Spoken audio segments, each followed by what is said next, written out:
Shots and drafts, so we'll see what we have in store for game number 2. Cloud9 down 0-1 to Immortals, but I'll get the first pick and ban here in this particular champ select. Karma banned away, Vladimir banned away on the Immortals side, so stuff is standard so far as Cloud9 gonna take off Rumble as well, actually, away from Huni. Yeah, ban what beat you. Classic strategy. They actually ended up banning 3 mid laners when they were on red side, and it looks like Immortals is seemingly tasked with those bans now. Curious to see, after hearing Wild Turtle speak about Meteos and Rek'Sai, trying to get him out of his comfort zone. If we see a Rek'Sai as the final ban from Immortals, I think that'll depend a little bit on Cloud9's final ban. Although they seem... Cloud9 is kind of banning out all the stuff you would want to first pick, which totally opens up for Rek'Sai ban. If they would have left the Rise up, they could have first picked it or that or Rek'Sai, but they didn't play that game. Yeah, I think Cloud9 respect the pick a lot. We'll take away the Rise, so Immortals going to deny that jungle away from Meteos. What do we have in store for first pick, though? Does Impact just take a safe top lane, or does he want the Trundle again? It's a pick that we've seen do work for a lot of different teams. Questions here for Cloud9 in the draft, and like we said, they will have to clean things up. You're on blue side. What's your priority pick? Trundle showed so much prowess in their series against Team Liquid. Braum is their team fighting support pick. I can absolutely justify this from the Cloud9 side, and that'll be it. All right, so Fufu out. No Thresh this time. It'll be Smoothie back on the Braum. We'll see what Immortals have here, though, because I feel like with the way they drafted, yes, a lot of the expected, like basically the top 4 AP picks are now out, but an awful lot open here for Immortals in this draft phase, where I think, again, that Rise Rek'Sai trade is favoring them a little bit more in the early stages of the draft.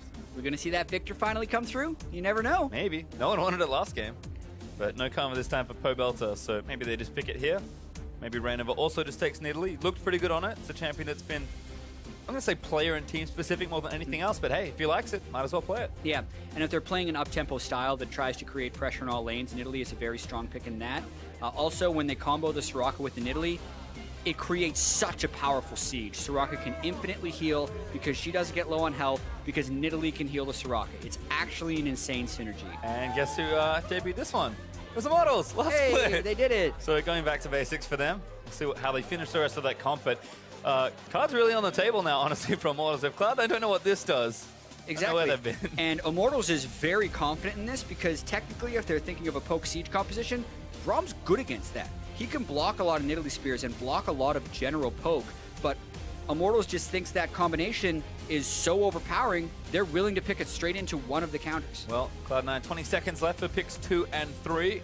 See Coach Reaper there, always with that steely gaze. What does he have in store for the draft? It's Cloud9 gonna have to tighten things up here a little bit.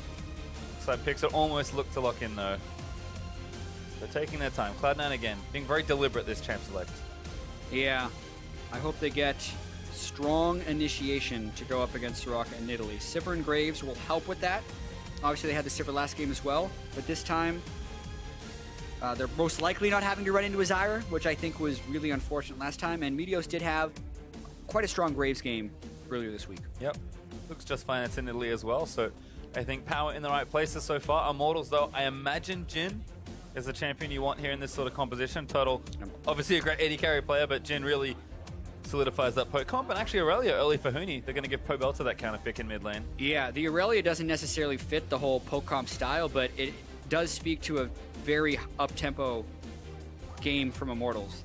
Pobelter has a lot of faith in his ability to beat up on impact with the Aurelia. We've seen him snowball some games in the past. Aside from that, though, like that team composition doesn't have the highest amount of synergy for Immortals. No, but certainly strong picks for them. And Huni always loves to be aggressive in his lane.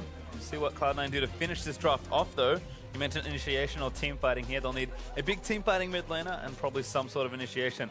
That would fit. That would also fit, ironically, but I don't think they'll pick that one. Exactly. Something like Cassiopeia and Shen, or like Victor and Shen, you're thinking, yeah, that's something that can hold up in every lane and then can really fight. Well, Maokai may be going straight back to team fight. They do it. Maokai, Cassiopeia round out the draft. You and I were actually talking earlier about like throwback team compositions back all the way to 2014. We're like, when Braum is with Maokai, and then also some type of like shielding mid laner, it's just insane team fighting. And they don't quite have the shielding in there, but they still have the Maokai Braum for an insane front line, and the Cassiopeia, Graves, and Sivir for huge amounts of backline damage. So Cloud9 is going with that bully style brute force teamfight composition, and Immortals is going to have to be ready for it. And it's always where I've been impressed with Cloud9, their aggression. in their team play together, generally when they're playing 5v5s, not the map. And again, their macro plays certainly improved, but I think game one showed that Immortals more than happy to hang there. Cloud9, again, going to go back to a bit more of a brute force style, as I wonder what the last pick here for Immortals is. Yeah, and Immortals are going to have to pick, you'd think, a lot of damage with this pick because there's a huge front line to cut through. If they go with Lulu, like, there's the damage. That's the damage. All right, here we go, because they really need damage against that front line, and I think Victor is one of the best mid lane champions against tanks, just because it's so hard to run in through the gravity field, the Chaos Storm, and the Death Rays again and again. So that pick makes sense. The Lulu would not have. No, and I think maybe Purwells is thinking a patch ahead. Too much uncensored perhaps is overloaded, but he's going to take the trademark victory we expected in game one. Kind of a curious matchup there versus Jensen. Really interested to see how that one plays out, but Jensen, I think he wants he needs a boost, I will say. Like, if he's been struggling a bit in these last few games, he's definitely shown some uncharacteristic flubs here and there. Just go off. Give Jensen power. Which is crazy because up until this week, Jensen was a god. Yep. Like, he was doing everything right. He was dodging all the skill shots. Teams would try and focus him. He'd just slap them away, basically, and they'd never be able to get pressure in his lane. But this week, for whatever reason, he has been able to be shut down a little bit. And I don't know about you, Patriot Time, but I really want this to go 3 games. Yesterday we had a bunch of 2-0s. Today we've had a bunch of 2-0s. I want to cast League of Legends, and I want to cast a close series, so let's see what happens this game. I hope you get it too, but as we're getting down onto Summoner's Rift, take a second to snap a pic and share how you watch the LCS with us and the world. Tweet at LOL Esports with the hashtag LOCKIN. Send us your photos so we can show off the coolest LCS battle stations on air. Yeah. Lock in, slightly different hashtag than we've had before. It's a great also, one. you can do the C9 win or IMT win if you want to get that fan vote in. Let's get them all in there. Yeah. Hashtag Hashtag 3 games, please. Although, if Immortals crushes with this team composition, I mean, they have their synergy of the Soraka in Italy. They can win lanes, and they can still siege quite well with this. So, super well deserved if Immortal does it. It builds up the storyline of them being super dominant team. I want some games, Page Street. I do too. Given how game one ended, despite where Immortals were in that game as far as leads go, we had a fun ending to that one. So we'll see if Cloud9 can give Jet his wish and force the 3rd game in what's already a great series, or if Immortals will take a 2-0. Cloud9 going to move again at level 1, just see if they can get some aggression down. Did this before, I think maybe checking for some lane swap wards, but good tri-bush ward there already for Immortals, should spot them moving in. And there's the ward down, Impact and Friends, yep, they see them all. Yeah, bold invade moving in here. If there was one person there, sometimes you would even consider a dive, but I think this is actually very clever by Immortals. They haven't been spotted whatsoever. And being able to sneak your duo lane here when a team does deep lane swap wards denies so much information. So Cloud9 will definitely want the lane swap, but by no means will they be able to get it without total guesswork. Yeah, it's going to be an effective blind lane swap here. Immortals have tracked every single movement. This is key. Although not spotted just yet. Yeah, they didn't get spotted by that ward, but they're pinging the brush saying there's probably a ward there. And this is going to be clever. Sometimes, based on the deep wards here that Cloud9 has placed, Cloud9 will assume the duo lane is starting down bottom. So when someone walks to lane, they could walk through this area and you can get a face check. And this is so far in the making. Yep, there's Exhaust actually already down, but Smoothie there to cover. Not going to be anything else after that, I don't think. Ward down from Immortals, just in case. I'll zone them off a bit, but we're actually going to start inverted standard lanes. I think Cloud9, if you want to get aggressive, this is a good way to do it. Yeah, if Adrian was Braum, that would have been a lot more threatening. Face checking into Soraka isn't that bad. Nope. So I'm actually a little surprised to use the Exhaust. It looked like Wild Turtle didn't want to fight because he's like, dude, they have Braum. Like, if it's a 2v2, even if they face check us, they'll win. So because Sneaky had Smoothie behind him, he was in no real danger. And this actually puts Cloud9 up a summoner spell. Well, let's see if Meteos maybe takes a visit to any of these lanes and starts to get that Cloud9 aggression going. But right now, Adrian busy tossing bananas and zoning people away as Meteos. This is awfully cheeky. He's in up top lane for level 2. They know the Exhaust is down, so if Smoothie gets the passive onto Adrian or Turtle, they can kill him. Flashes straight in for it, but Turtle going to flash out of the way. Sneaky going to flash in, they tag him with the Winter's Bite. He's going to get stunned up here, and they're going to try and take him down, but the TP's in for Immortals. Even he's going to arrive, looks to chase down Sneaky. Blade turns in and gets first blood. That turns so pear-shaped for Cloud9. And it's so key here, actually. We didn't get to see it on screen, but the fact that Impact had early teleported made that gank a really bad idea for Cloud9 because it was matched by Huni. Now Rainover is looking for more. He's actually maybe going to get something else here. Does get tagged up, but he's chasing. Snare lands in, does get Smoothie. Huni flashes forward, he wants blood. He'll take out Meteor. Smoothie's going to die as well. I said I wanted 3 games, Pastry. Not looking very likely right now after this is start from Immortals. Such a quick turn by Immortals to know exactly the mistake that was made by Cloud9 and exactly how to punish it, because it was in a vacuum. That gank from Meteos is great. You know they're a Soraka lane. They can't hit back with very much damage. They're down in exhaust, so therefore you get the stun, you can get a kill. Sneaky was just level 1 though, and he doesn't get the Boomerang Blade to hit. He should have held that until after Wild Turtle's Flash to get the guaranteed back and forth. But the damage isn't very high right there, and then Huni comes in. Maokai can't match because he doesn't have teleport, so they win that. Meteos then flashes, and they know Smoothie flashed in order to get the first one, which means Rainover now has a safe dive, so all they have to do is get the minions to the turret so they can assist on this, and they still have a lot of flashes. Cloud9 needs to fully run away, but Meteos does a little hop step back.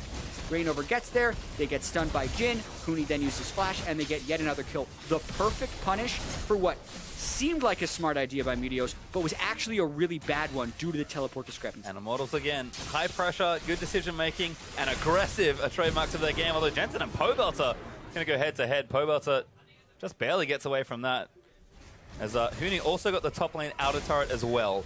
So to add insult to injury, Immortals are already almost 2,500 gold ahead in this game. Yeah, and Huni is 1,000 gold ahead of Impact, and has a wave coming to his turret that normally I'd say don't freeze this, but it's so early that they could actually freeze this and get away with it. We'll have to see, but again, matching down in these standard lanes while Total and Adrian going to continue trying to bully. Sneaky just clearing out what he can, but still the XP lead here for the Immortals duo lane after those early kills. Mid lane, kind of the only one floating relatively well for C9 right now, but Jensen couldn't get that kill after the all-in. And everyone's just kind of using their summoners, and they'll probably just keep farming for the next few minutes. So look for these junglers, but Immortals already up so much gold. Yeah, and Meteos really far behind. A lot of times, you don't see people going with those 2 early jungle enchants because they don't give extra experience for having both the Hunter's Machete and the Hunter's Talisman, but he wants to upgrade his jungle item very quickly, maybe to Challenging Smite or just Trackers to get some wards down. Meanwhile, Rainover hit that already, gets deep wards down onto Meteos, and Meteos really can't do anything about it, so the pressure will continue onto C9. Now that Meteos has already had his Raptor buff popped, and there's still 2 wards in his jungle. Yeah, this is a Rainover special. Just get in the enemy jungle once you get a lead, and never ever let them out of your sight. Meteos is going to struggle to farm this one out, although Impact and Huni. Nice trade here from Impact. Huni a little too much, perhaps. He took a lot of damage from the minion wave, so even though he had that 1,000 gold lead coming into this lane, the double door hands, Maokai is taking him quite low. When he hits level 6, he might actually hit level 6 and go for an all-in onto Impact. I think that's actually what he's hoping for. He's close. We'll have to see. Rainover's up here as well. Meteos is stranded on the bottom side. Yeah, they caught Meteos. They know he's not there. Juke back into it! And now Huni's going to stun him with Equilibrium Strike. Hop skip there as Impact's forced to flash away. Yeah, and because Huni was so low, he gets the stun from Equilibrium Strike. That was what he was planning. As he knows he's going to be able to hit level 6 and heal back up with his ultimate. So they get the flash. Jensen has to roam up, losing a little bit of pressure in lane, and Immortals' pressure continues. Yeah, still looking good for Jensen though. Tier stacking up, even on CS right now with Pobelter, despite the short exit from mid lane. Cassio should be able to farm just fine, but again, Pobelter is just going to death ray the wave. Already got that first upgrade on the Hex Core, so unless Jensen can make some moves, and with Ignite Cassiopeia, might be a bit of a struggle. This mid lane's just going to be super solid for Immortals, and that's all they need it to be, given the lead they've gotten. Yeah, maybe Jensen can make some type of crazy play, but I mean, Pobelter's even brought the exhaust, which I specifically like against the Cassiopeia, because even though the Cassiopeia rework has changed a few things, the theory is the same. Like Cassiopeia and I would say Ryze are the most AD carry-like mid laners, because and Azir actually at this point, where they do huge amounts of damage, but it's over a sustained period of time. So the exhaust is easier to get effectiveness out of. A lot of times against like assassins, like LeBlanc, you can't exhaust efficiently, but they just did so much damage to Sneaky. There's a couple of spells right there. Anyway, it'll make it really hard for Jensen to kill Pobelter, because if he ever gets an advantage, Pobelter can just drop the exhaust, cut the damage incredibly low, and Jensen won't be able to machine gun him to death. Sorry, I'm just still reeling from the amount of Soraka deeps that Adrian just dished out. I assume that's a level 3 Q. He's maxing Star Call, so it does 150 magic damage if he lands it. Well, that was quite a lot. Sneaky, pretty squishy right now on the old Sivir. As you can see, the C9 fan vote there for the team, but Immortals starting to get a little closer. With almost 40% of the vote there. And after game 1, can't really blame them. Seems like the Immortals fans are woken up a bit. As Adrian, or Wild Turtle, excuse me, continue to push down. Sneaky falls back, but he's just a buy BF sword. You can really tell Adrian and Wild Turtle are very comfortable playing Soraka. They have a really cute wave clear pattern going there where Adrian will use his rank 3 Star Call on the back wave, and then Wild Turtle will press his Q on it, and it's just ding, ding, ding, all 3 minions very early on. A lot of times, Soraka, you expect it to max a heal for the more passive lane, but they're against dual lane with a Braum who is going to be pushed in for most of it. So instead of maxing his heal, Adrian's going for more harass, and they're actually able to bully the lane a little bit with Soraka, who most people see as purely a defensive laner. Yep, very impressive there. Immortals holding firm control of that current 2v2. Mid laners have blue buffs as well, so make their farming lives a little bit easier. Rainover, though, continuing to fly through the jungle. Meteos has done a nice job keeping up in CS despite the early deficit, but he needs to shop. Rainover just super efficient around the jungle right now. Yeah, 800 gold lead for Rainover. Meteos is sitting on nearly 2,000 gold, 1,800 after he kills a few more camps. He'll be up around 2K. Hopefully he's able to just full upgrade a warrior, because that's what he needs to have any type of dueling power. That's what he's going to do. Yep, time to go back, so items should come through. There's Huni, just getting away pushed. Hey. So maybe with now level 6 as well, looks to get some pressure down on his land. First gank went a little sideways. See if Meteos can improve on that situation as, again, Jensen. Pretty easy to farm on Cassio under turret. You can just see how much control Immortals have here in the bottom lane. Beauty and Sneaky just hiding in brushes, like very meekly clearing out farm as best they can. Yeah, and one thing I will say for Cloud9 is that Impact has done a heck of a job staying even with Huni. After Huni was able to teleport in and get 2 quick kills and 1,000 gold advantage. Like, the gold advantage has extended a little bit to 1,500, but just the fact that he hasn't died in that 1v1 while keeping his farm up is good. Especially in a long lane. Very impressive there from Impact as Immortals going to take a pretty easy Ocean Drake for themselves. Cloud9 not really up for a fight at this stage, so that'll be taken away and given over to Immortals, who will once again take the first Drake of the game. Sneaky this time, battling Wild Turtle. Smoothie goes in, does tag him with the Winter's Bite. Passive, needs a few more bullets. Spearman Blade going to go wide, though. Now Adrian could be the target. Going to have to flash, though. Yeah, I would say poor pathing from Adrian right there. Just walks right through a bunch of minions and 80 carry on to support. Took way more poke than he needed to, but interestingly enough, they have Ocean Drake, which for Soraka in Italy is amazing. Like, the fact that since Adrian can still regen as long as he isn't damaged by champions, his heals won't break that Ocean Drake regen for missing health, so it just superpowers the Soraka healing. Must be nice. Well, Adrian will certainly take it, and there we go. Everyone's back to full. So it cost him a summoner, but that's all it cost Adrian. He knew he's ready with the battle Soraka. Yeah. Again, more wave clear. Ooh, good snare actually. Doesn't quite. It's Sneaky spell shield, interestingly enough. But again, Sneaky keeping up in farm. So things not too bad. As Huni going to go aggressive. He's going to trade in here into Impact. Pops the ulti. Impact claps his hands. Going to reduce some of that damage, but Rainover's here as well. This is a long way home, Impact. Spear. Oh, does flash it. But now you have no flash. Yeah, twisted advance on. Meteos is hit. Can it turn around? The answer is no. Rainover gets the kill. Yep, and they can be super aggressive with that gank because they know how far ahead they are. Even though Meteos is there at the tail end of that gank, he's also a little bit far behind. Can't do much. Oh, piece of play. Q teleport. Immortals wants to go in for it. Huni looking for Sneaky. Good flash for the last bullet. Oh, barely misses from Turtle. Might keep chasing. Look where Pobelter is. He's flanked. He's ready. Got the flank onto Sneaky. Death Ray down. Pops the ulti. Goodbye, Sivir. Yeah, and this is another example of Immortals always being ahead on the play. Huni didn't have to flash to try and secure a kill because Pobelter had wandered deep into the jungle of Cloud9 and was able to catch Sneaky. So very impressive stuff from Immortals once again. And going to get maximum value, of course, out of their teleport. Going to look to take this out of the bottom turret as well. Huni, plenty of attack speed there with the double dagger. Just going to surf away to a minion. Tank up the wave because he's got Adrian in his back pocket with an Ocean Drake. And that'll be another tower now for Immortals, continuing to hold control of this game. And they're 5k up already. Yep, this is another one of those games potentially where Immortals can just take over. Watching this one more time, they had just secured the kill on the top side, so they have a deep ward. C9 is getting a little aggressive in lane. Cue the teleport from Huni. Smoothie actually misses the Q, but he is typically safe. And look at Pobelter's roam from the mid lane. He had just shoved in the wave against Cassiopeia, so Sneaky has no good place to run away. Blown up. And again, Pobelter, like, the fact that he's there that early just tells you how organized Immortals were to get down there for that play. Excellent cross map once again as Jensen going to take his own blue buff now. Strong independent Cassiopeia, doesn't need no Meteos. Yeah, and this isn't necessarily a game where Jensen has been getting bullied. It's been the game where the rest of Cloud9 is also just not able to convert. So that can have a similar effect on a mid laner as far as your effectiveness in the game, because currently he's able to farm just fine, but Pobelter's, you're never going to outshove a Victor. No. So they can trade farm, but because the rest of his team is so far behind, his roams wouldn't have any effectiveness. So Cloud9 needs to really hope that they can get some side wave control going with their wave clear and stall this out to team fights. Much easier said than done against Immortals. Especially now that the Rift Herald's going to go over as well. Perhaps Reynova gets it for himself, is actually going to take it. Only on the wrong side of the map, but Immortals just going to take it off the map. Might as well give themselves the buff. As Pobelter still hanging out. Just going to clear out what he can. Wants to make sure he doesn't get too close to Jensen. Jensen does have Ignite, so potential kill pressure there.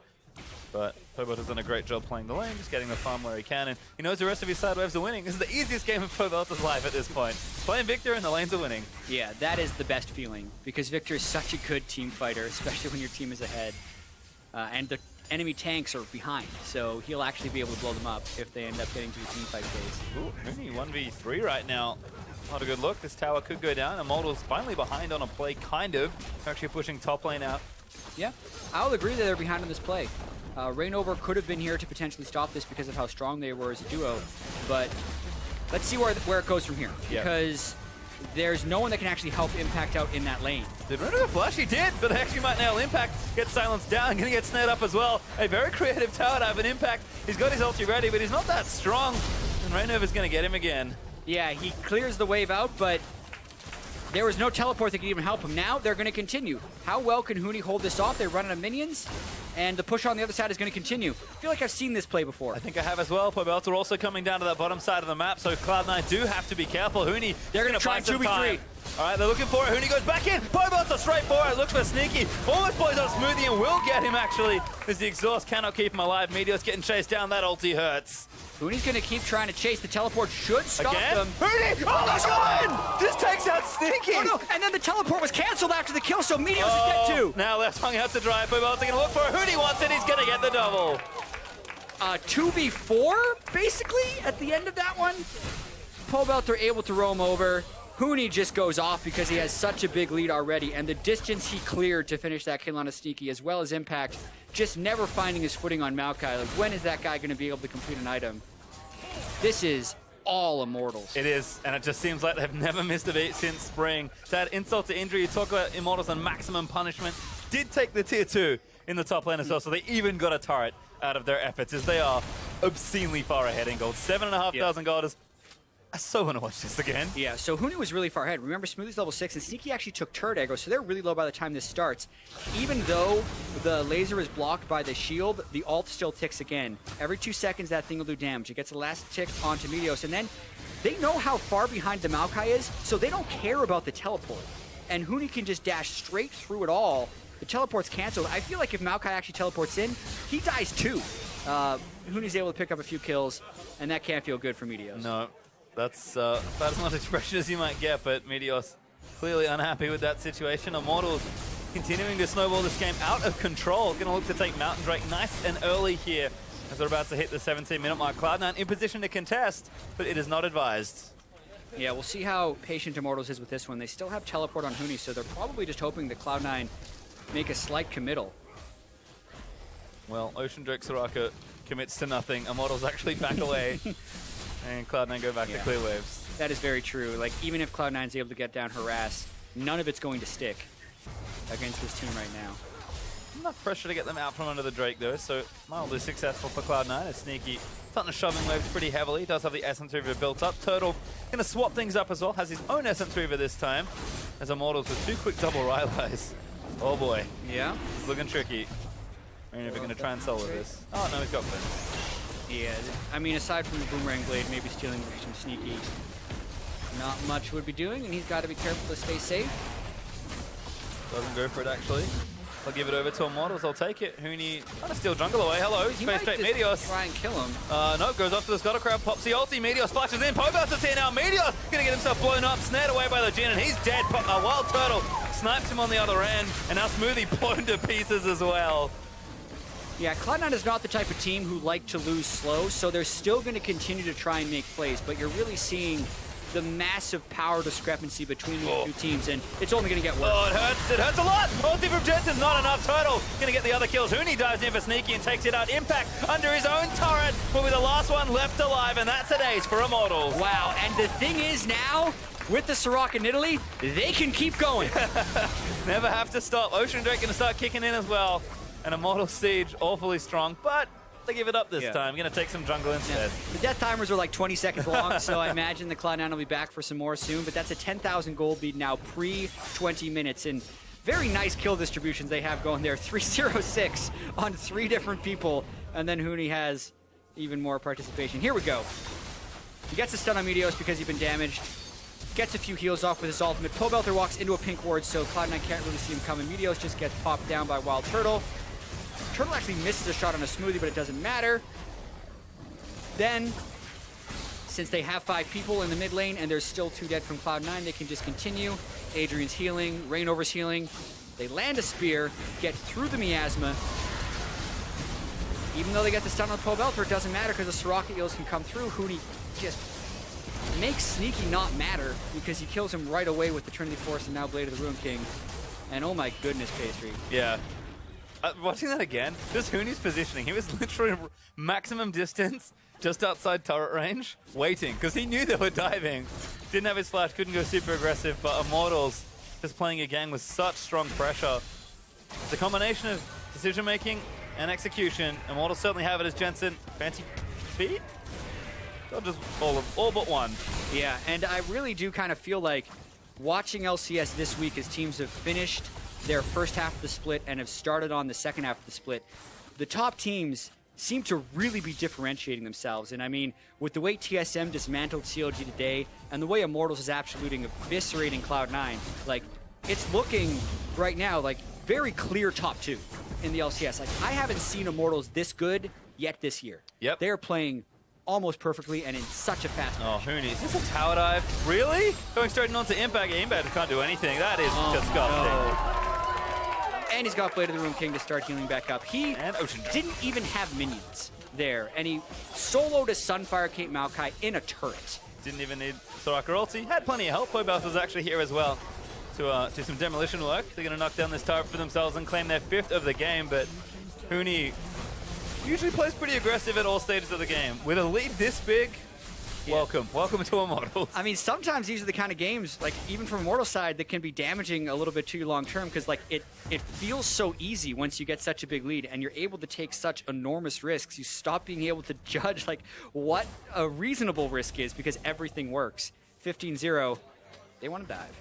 Well, they do. That's kind of been their MO for what, game and a half. Meteos. Meteos tags. That looks bad. It is. Rainover takes him out. Smoothie almost dies with the door up. Eats the last bullet there. Oh my god! 17-0, continuing the push. And again, only the perfect Drakes they needed for this comp. Didn't really need too much help, but they got it. Immortals gonna knock down this mid and hit Cloud9. Too far behind to defend. Huni! You had to do it, Huni, didn't you? He absolutely did. Jensen gets all back. Didn't even use his ulti. What did he think was going to happen? Like, did he think Soraka's got him or something? Or he was trying to save the minions by tanking it? So much for the shutout by Immortals. Yep. Tarnishing their good name. Unfortunate. Man. I mean, look, the shutdown's good goal for Jensen. Yep. If nothing else, that's definitely help that Immortals did not need to give them, but that Cloud9 will take. This game, though, is still improbable for Cloud9. It'll take multiple miracles in a row because Immortals are still so far ahead. And you know what? You said it already. Maybe this is the bad kind of game to win because you start doing stuff you shouldn't do. Huni, a shining example. Yeah, that's exactly what you shouldn't do. How did this happen? Again. I mean, yeah, well, first off, they kill Meteos, and then Smoothie with the Unbreakable Shield. She's like, I'm fine. Nope. Oh, that 4th shot guaranteed crit. And then... He's here. How did this... Yeah, well, he just takes turret aggro, right? He jumps in early because they only have a few minions, and the minions give lower the armor and MR of the turret. But like, He just stayed around too long. He's like, oh, my bad. I stayed around too long. Sorry, guys. Death Rush, though. The unseen kill is the deadliest. As Cloud9 looking a little desperate now. No face check. I mean, you have to try it. Yep. Rainover playing cautiously enough. It's going to be hard to burst him as well with the Rileys and his Zanyas. Cooney pressuring bottom lane as well. We've already seen how reckless he wants to be. Pobelter flashes in. Hello. On to Sneak. He looks for it, doesn't get it. Jensen trying to zone them away. This could be Cloud9. Going in onto Pobelter. Exhaust is down. They'll blow him up. Impact actually taking good damage, but Hooney finally makes his way around. Immortals, though, scatter to the win. Hooney diving in. Goes straight for them, but he's going to get CC'd up. Impact still taking his turtle. Blows up Sneaky, flashing forward for a bullet. But Immortals actually, this one goes a little awry. It's a triple kill for Jensen. And now Turtle maybe down as well. Quadra going to go down, but he gets picked up. He actually got it. Going for it again. Oh, no, not going to get it. But he'll get the Quadra. Essentially a pentakill, though, as Impact gets one kill. And we were joking about Jensen getting the shutdown on Hooney, but now he just got 4 shutdowns onto all of Immortals, and they're doing Baron. They can't do this. They are trying. solo. So Cassiopeia is insane at Baron. The teleports are down. If Impact can tank all this damage, Jensen has enough mana. They can actually get this. They're going to try for it. They have to. C9 might have actually turned things around. They're still 10,000 gold behind, but they are going to get Baron. Holy moly. And I'm glad when you said their chances of turning this game around were improbable. Smart choice of words, because you don't want to say impossible. Anything can happen in these types of games. It is also sneakily hard to end a game against Cassiopeia, but here we go. This fight, Pobelter flashes in, doesn't get good damage down. Impact goes in, locks down Pobelter, also on top of a Braum ultimate, so they can't kite very quickly. Hooney is late to the fight, so they're already down their main damage dealer, and he tries to go in on Sneaky, but then he too gets locked down. The focus and damage was also very spread by Immortal since Turtle couldn't get in on the fight. And even if Cassiopeia is far behind, we talked about the machine-like type damage since they could never focus Jensen. Impact does get that one kill. Can you imagine a pentakill while down 13,000 gold? Like, I don't think that has ever happened in competitive play. Super close to happening right there. But it moves it to 7,000 or so and makes the stall a possibility. Well, we talked about Jensen kind of needing a redeeming game. This could be it, because that's how it starts. I said multiple miracles were required. I'm going to count that as 1.5 to 2. I say 1. Okay. Multiple, 2 or 3 more, although they will be more probable miracles. That was the most improbable miracle we've seen. Yeah, Jensen's big now. Yes. And there's not tremendous dive by Immortals to get in on him unless they get some clean stuff off. Like, that was one thing we mentioned about Immortals team composition. They had the poke and they had Hooney to go in, but was fairly glass cannon beforehand, and like because Immortals was snowballing ahead so early, like everything looked great. But as far as like a team fight brute force composition, that's what Cloud9 made. Huge tank line, bunch of backline damage, and it shouldn't have happened. They should have lost the game. It should be over. But Hooney gave a random kill over to Jensen. They go overly aggressive on their second push in the mid lane. They give shutdowns again, and all of the gold goes to Jensen. So Jensen actually has more gold than Pobelter now, despite Cloud9 being down 5 turrets, 7 turrets to 2, as well as 3 Drakes. Unreal. Alrighty then. Immortals, deep breaths, as they are going to have to try and maybe play a little bit calmer, trying to end this game around. C9, though, this game is doable.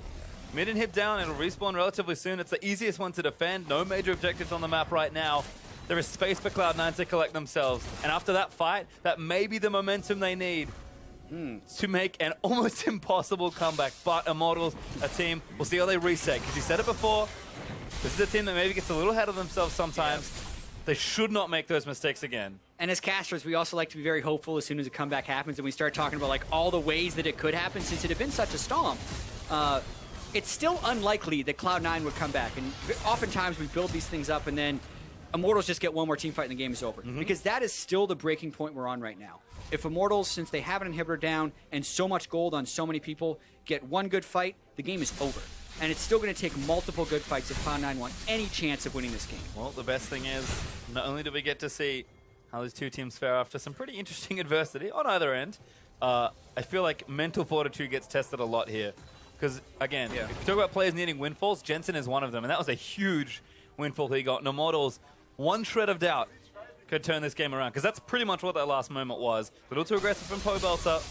They are going to reset things again. Need to calm themselves down and close out a game that they know they are still very far ahead in. Yeah, and I think it's fairly important that Huni keeps up split push pressure and that they do a good siege here with their Nidalee Soraka combo. Impact's not going to be able to stick long term against Huni. Even with the Nexus turret, or even with the inhibitor turret helping. The Blade of the Ruined King will be able to wear down Impact, but maybe Immortals waits for the next Baron buff. We'll see. With an exposed inhibitor, they might be able to go in and get this. And unless Cloud9 sees a high percentage fight, they might want to consider giving this one up. Well, summoners are up everywhere, so definitely a big fight could happen, but Immortals probably going to play this safe. Look to just try and take this inhibitor as best they can. Cloud9 feels like they want to go in. Yeah, if Impact could get a nice twisted advance on a priority target, but as you mentioned, every summoner up, so both teams could flash in or away, making a hard commit initiation much more difficult. Cloud9 do have a choice to make. They don't have to hold here, but it looks like they want to.